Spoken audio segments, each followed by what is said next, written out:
Hello and welcome to the She is Courageous podcast, your weekly reminder that courage comes before confidence and mindset is where it starts. I'm Shelley Bosworth, business mindset coach, helping women to stop holding themselves back and start showing up boldly in business, work, and of course life. This podcast is your nudge to ditch the self-doubt, quieten the overthinking, and take action that builds real confidence.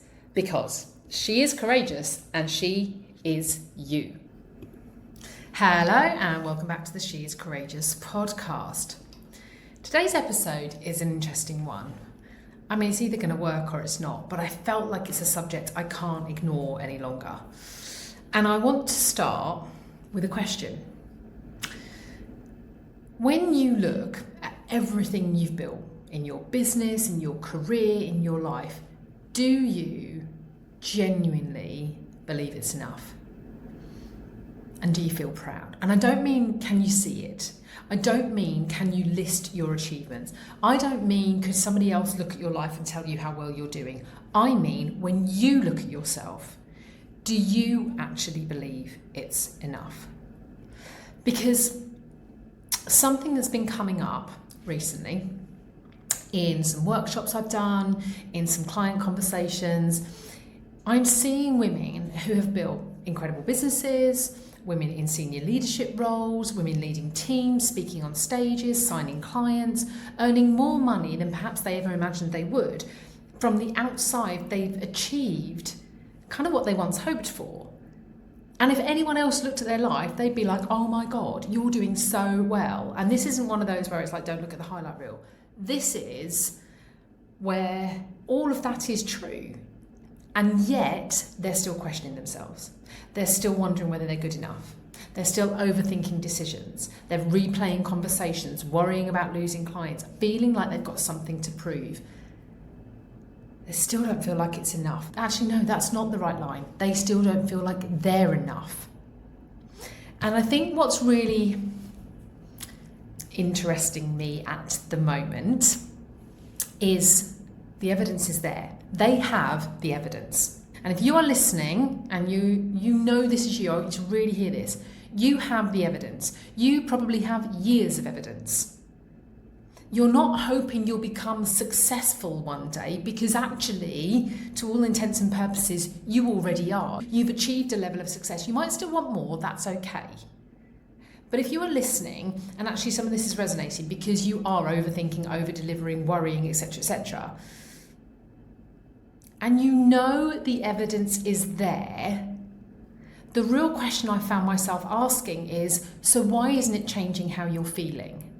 And that's what I want to explore in this episode today, because I think that we have been sold this idea that confidence, the feeling of enough, comes when we get the success. That if we work hard enough, if we achieve enough, if we build enough, eventually we'll wake up one morning and finally believe in ourselves.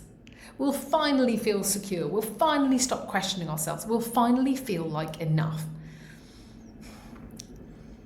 Now I could say, what if that's not actually how it works? Well, I don't even need to say what if that's not how it works, because it clearly isn't how it works. Because I am clearly seeing women who do not feel like they're enough, who still do not believe they are enough. And I don't think that any of you need another episode of any podcast telling you to go and achieve more. Because I think many of you have spent years achieving. The question is, and the question I am asking of myself and all of us today is, why hasn't that changed the conversation you're having with yourself? So if you are listening right now and you're like, oh my God, that is exactly how I feel. I know I've achieved lots. I know what other people tell me. So why do I still feel like it's not enough? Why do I still feel like I'm just one mistake away from it all falling apart? Well, let's as we always do, remind you, you're not alone. You are not the only one thinking that. I would guarantee people are listening right now and nodding along, okay? And actually this is coming, as all of my episodes do, from a place of feeling some of this myself. But secondly, and the real point I want to get to today is, there might just be a reason that it has nothing to do with how successful you are. Now, if you've listened to this podcast for any length of time, or if you've been in my world or ever worked with me, you will know one of the things I do talk a lot about is evidence. You will have most certainly heard me ask, where's the evidence for that? If you've ever worked with me, if any of my clients are listening right now, you will have heard me say, okay, how do you know that's true? Where's the evidence that that's true? Okay, because our brains are brilliant at telling us stories. And so much of the work that I do is about stories. The stories we have that we're not capable, that we always get things wrong, that everybody else is better than we are. I could go on and on, right? And one of the quickest ways to challenge those stories is to ask, okay, but where's the evidence? Where's the proof? What are the facts? I often talk about fact versus feelings. This is a technique I have used with my clients for years. It is a technique I use with myself, and I stand by it. I want to be really clear about that. I am not about to say everything I've been saying for the last 5 years is no longer true, okay? I stand by that. Evidence matters. Evidence interrupts the story. It reminds us of, well, the reality, really, because remember, stories are not always reality. The evidence stops us believing every thought that pops into our heads, and there's a lot that aren't always helpful. So please don't listen to today's episode and think I'm going to tell you that evidence doesn't matter, because it does. I don't believe that evidence doesn't matter. I know evidence is really important. But what I also know is this. Over the last year or so, coaching more and more women who have already achieved significant success, I am also seeing that evidence isn't the problem, because women have years of evidence, years of proof, years of success, years of people believing in them, and they still don't believe in themselves. And that is what I've become a bit fascinated by. And that is what I'm picking at today.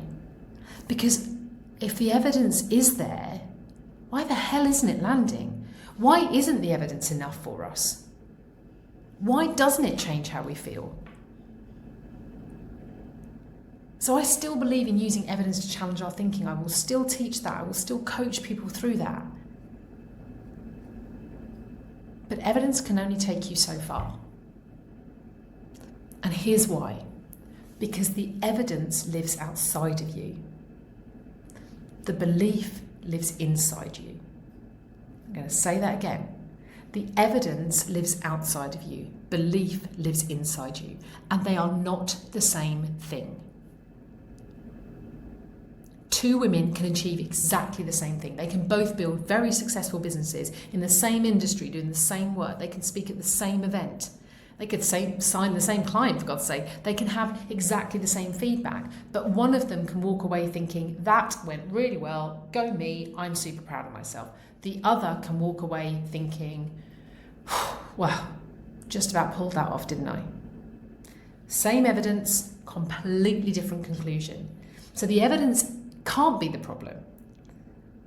The difference is the belief that the woman already holds about herself. And I think somewhere along the line, because I'm so practical and the evidence does often work, maybe I've become part of the problem that we've forgotten about, or we're missing the belief part. Because it's easy to assume if we collect enough evidence, eventually the belief will change. And it is true. You can use that methodology if you collect enough evidence and keep showing yourself that your belief will change, because your belief is a scientific process in your brain. It's a neural pathway.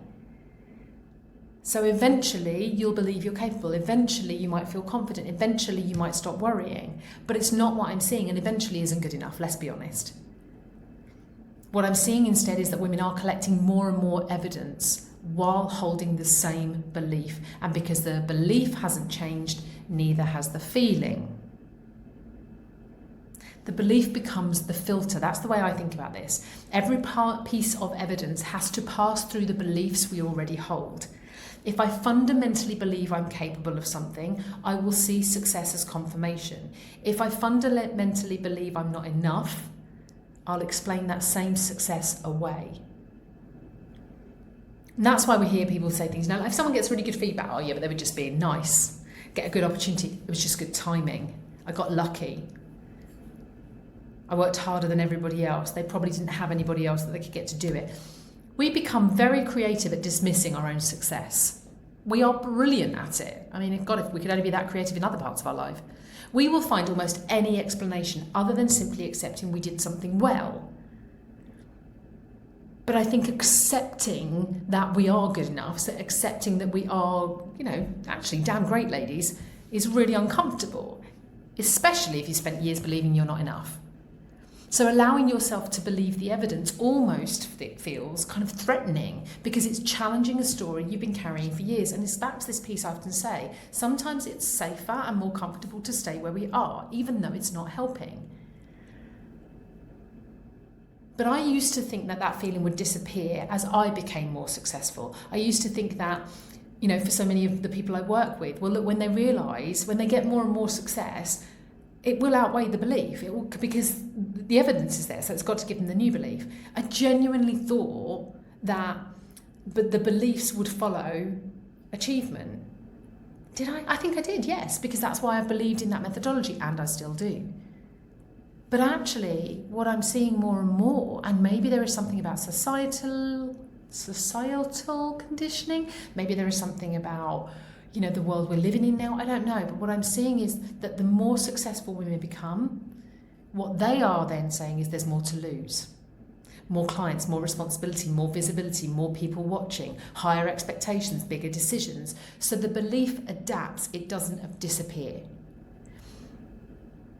And if we're not using the right evidence, i.e. we're using the more clients equals more responsibility, more visibility, more this, more that, higher expectations, more, if the belief is I'm not enough, it simply finds a new way to survive.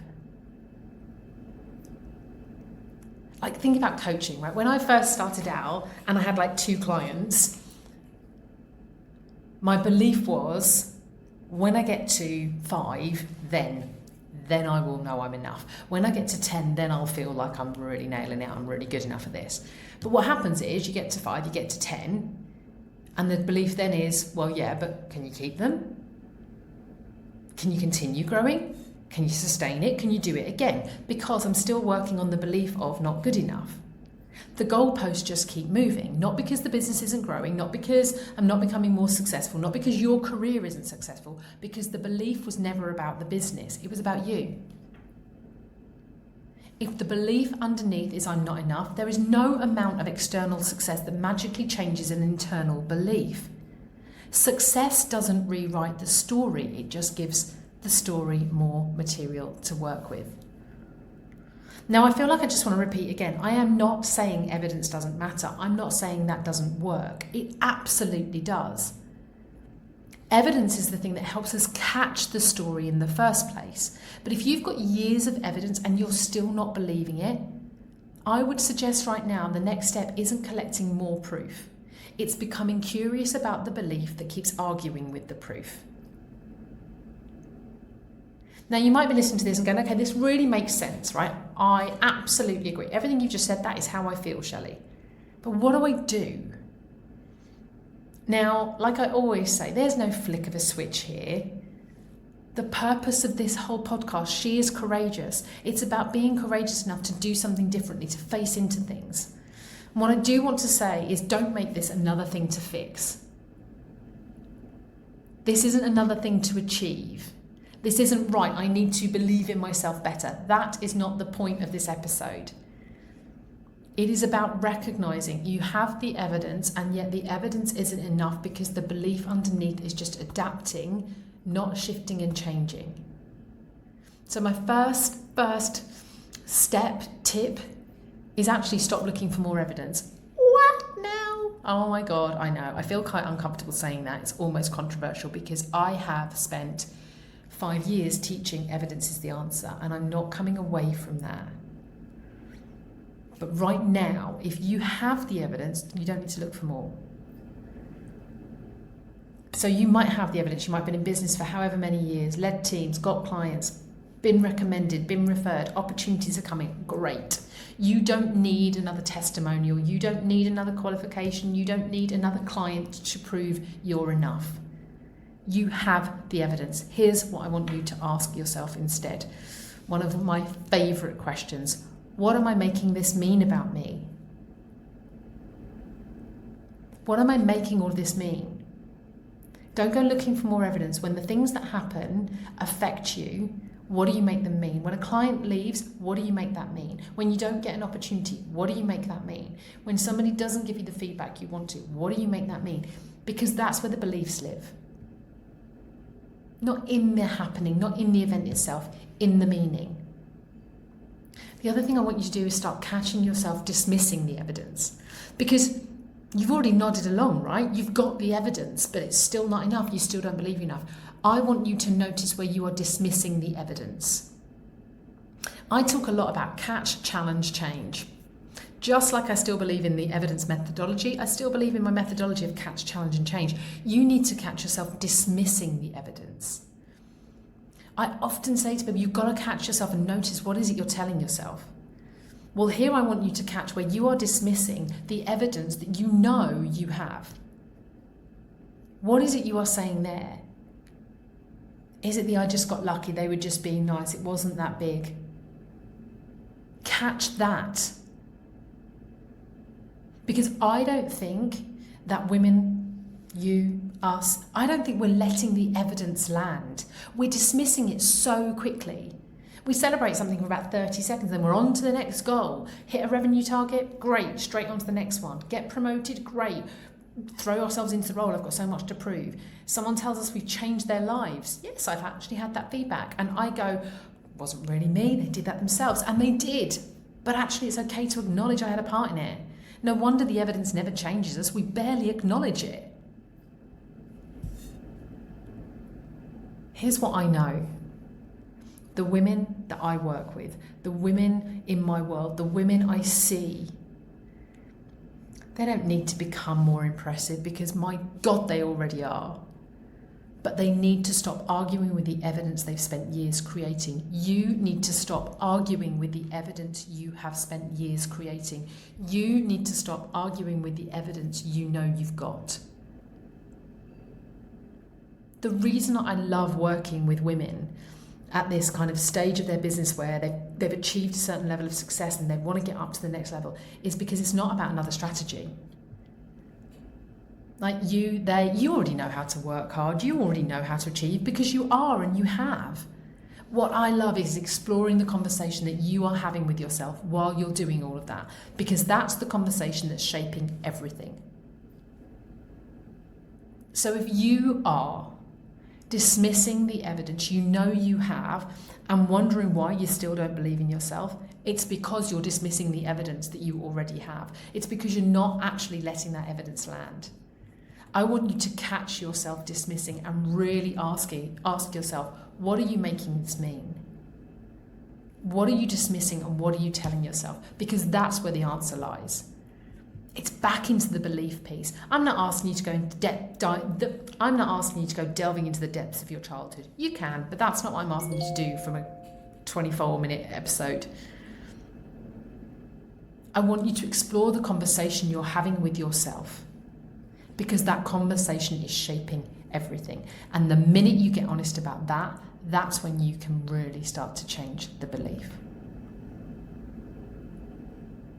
Now, if today's episode has really resonated and you've realised you've spent years collecting evidence and still questioning your worth, your ability, your own success, then perhaps that's the conversation we need to have.